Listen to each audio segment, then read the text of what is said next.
Oui, tout à fait, Arnaud. On est sous le soleil de Montauban pour ce Montauban Ladies Open qui débute cette semaine à partir de vendredi avec Bruno Rebeu. Bruno, vous êtes l'organisateur de ce tournoi, 5e édition.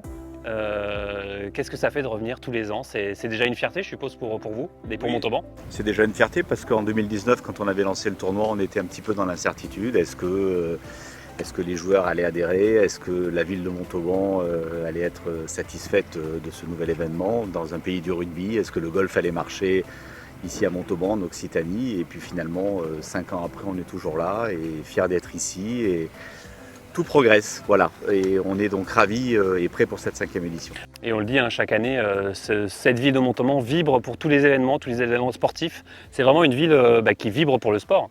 Oui, c'est une ville où à chaque fois qu'on organise quelque chose, et surtout dans le sport, tout se passe bien et ça a toujours donc un succès. Le rugby, on l'a dit, le golf, mais aussi le triathlon, le marathon, voilà, tout ce qu'on organise dans cette ville, c'est assez magique. Les gens adhèrent, ils ont envie de sortir, ils ont envie de faire la fête et tout le monde participe, que ce soit les bénévoles, que ce soit les partenaires privés et encore une fois les collectivités locales. Alors évidemment, ce Montauban Ladies Open ne serait pas ce qu'il est grâce à ce parcours, ce golf de l'Estanque qui d'année en année, on le voit, évolue de la première édition en 2019 à 2024. On a vu, il y a eu plein d'évolutions finalement. Oui, et alors à chaque fois que je reviens, les gens c'est plutôt assez sympa, me disent merci ou disent merci à l'organisation puisque effectivement avec le cahier des charges qui a été soumis au club, au golf, on a vu le parcours se métamorphoser et chaque fois il y a des entretiens, il y a des petites modifications, on a changé l'ordre des trous, etc.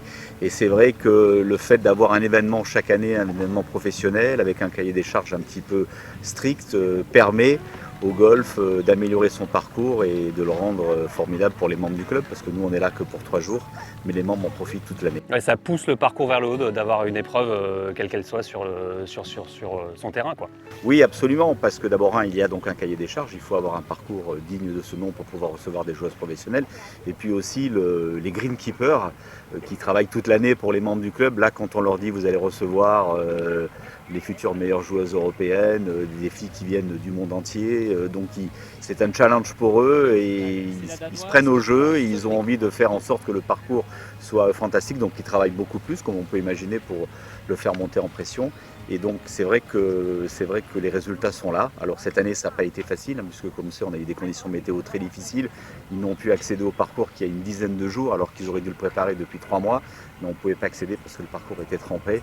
Et puis on voit que le résultat est plutôt pas mal et le parcours sera à la hauteur pour recevoir toutes ces joueuses. Dans ce champ de joueuses, Marine Griffo qui avait gagné en 2021 et qui revient en tant que joueuse professionnelle. Ça sera son premier tournoi pro et elle a voulu le faire ici. Ça aussi c'est une fierté pour vous. Oui, c'est une fierté pour nous, c'est donc sympa. Bien évidemment, le tournoi lui avait porté chance en 2021. Alors, je parlais avec elle tout à l'heure là et elle nous racontait, alors elle est extrêmement sensible, elle avait les larmes aux yeux tout à l'heure et elle se disait que pour elle c'était une nouvelle étape, c'est très important. Elle a voulu choisir ce tournoi pour son premier tournoi professionnel, donc on la remercie aussi et puis on espère, comme je l'ai dit tout à l'heure, si elle gagne à nouveau, ce sera facile, on n'aura pas renvoyé l'orthographe de son nom au graveur, il la connaît déjà.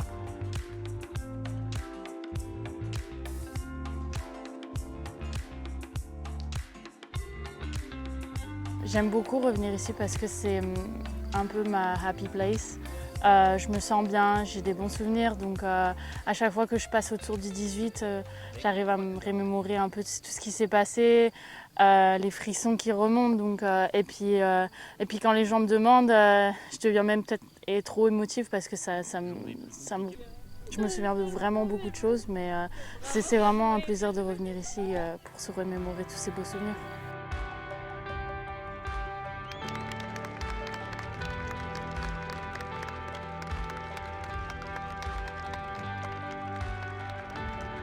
Oui, il y a 3 ans j'ai gagné et l'année dernière c'était encore un autre tournoi. Cette année c'est encore indifférent. Mais le fait de revenir c'est un peu un challenge aussi, de me challenger parce qu'il y a quand même de la pression même si on reste sur un tournoi du Letax.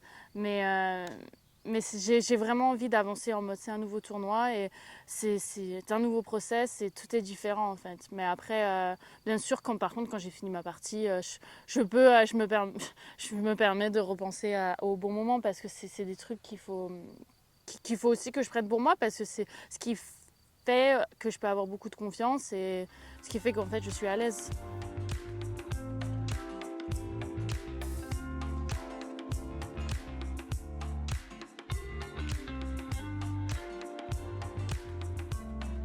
Il y a eu un bon retour tout de suite des joueuses, de la réception, de l'accueil du public, des bénévoles aussi. Oui, parce que voilà, donc il y a beaucoup de tournois qui sont organisés. Il y a 18 ou 19 tournois comme ça sur le circuit donc européen. Mais nous, on essaye à Montauban de leur donner un petit truc en plus. On sait que ce sont des joueuses qui galèrent entre guillemets et qui ne gagnent pas beaucoup d'argent. Elles jouent là pour les points, pour monter sur le LED. Donc on essaye ici de faire plus que les autres tournois et on y arrive. Donc on les nourrit tous les jours, on leur fait une soirée, on leur fait des petits cadeaux. Voilà, elles arrivent dès le mardi, on les invite à déjeuner jusqu'à la fin. Et donc c'est des toutes petites attentions. Et c'est un tout petit peu plus que certains autres tournois de la deuxième division finalement. Oui, voire même certaines disent que c'est même beaucoup plus. Donc voilà, on est donc heureux de pouvoir les aider au maximum. Je sais qu'il y a à peu près une trentaine de membres du club qui ont reçu des joueuses et qui vont recevoir des joueuses chez eux pour pouvoir donc les loger, ce qui permet aux joueuses de faire donc des économies. On a ici pratiquement 50 bénévoles, on a une trentaine de partenaires qui jouent le jeu. Voilà, on voit les gens de la ville venir installer, nettoyer le parcours, nettoyer donc les alentours. Tout le monde a envie que ce tournoi soit un petit peu la fête, soit une fête et donc la mayonnaise prend donc chaque année et on progresse d'année en année.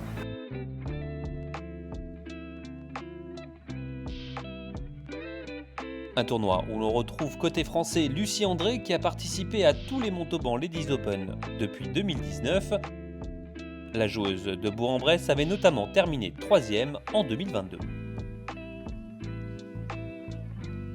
Je trouve que c'est un golf qui est assez familial, assez soudé. On sent qu'il y a une bonne vie de club, donc c'est vrai qu'on se sent un peu comme à la maison et on est toujours très bien accueillis. Donc c'est vrai que c'est un bon spot pour venir faire un tournoi ici. Chaque année, une Players Lounge, donc on n'a pas sur les autres tournois, donc on doit payer souvent nos repas le midi. Là c'est tout inclus, donc la Players Lounge en plus a des horaires qui sont assez ouvertes, donc je crois que c'est de 11h à 16h. Donc quand on joue le matin, on peut déjeuner l'après-midi et inversement, quand on joue plutôt tard, on peut quand même déjeuner en amont du tour. Donc c'est plutôt une bonne chose, ouais. Et pas une vie qui est forcément facile, la deuxième division, faut faire non, attention ouais. à tout, c'est ça? Ouais, c'est ça, exactement. Donc on est obligé de regarder un peu les frais sur chaque tournoi. On partage un peu avec les copines pour réduire un peu les frais, pour réduire les voitures de location. Donc ouais, c'est un tour où on est obligé de se restreindre un peu sur un peu nos libertés, ouais.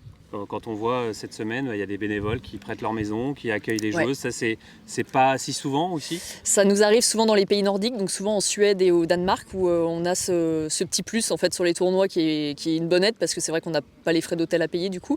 Et c'est toujours sympa après de rencontrer aussi des personnes locaux et après on crée une sorte de lien. Donc c'est vrai que d'une année à l'autre, on peut revenir chez le même host à chaque fois, ouais. Du coup, ça fait que Montauban et même ces autres tournois, ça donne envie de revenir en fait. Ouais, bien sûr, ça donne envie de revenir et puis le parcours est bien, donc c'est vrai qu'il y a pas de raison qu'on revienne pas, à moins qu'on joue après sur le LED et qu'on ait un tournoi en même temps, mais c'est toujours un plaisir de revenir à Montauban, oui.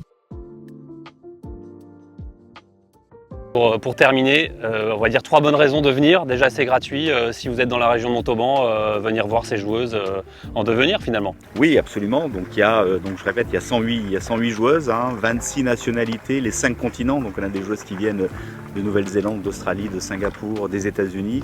Donc le spectacle est gratuit. Il y a un nouveau clubhouse maintenant ici au golf du Montauban-l'Estan où on peut recevoir les spectateurs donc d'une façon encore plus agréable. Il y a une restauration gratuite, il y a un parking gratuit, et il y a du jeu de 8h du matin jusqu'à 19h.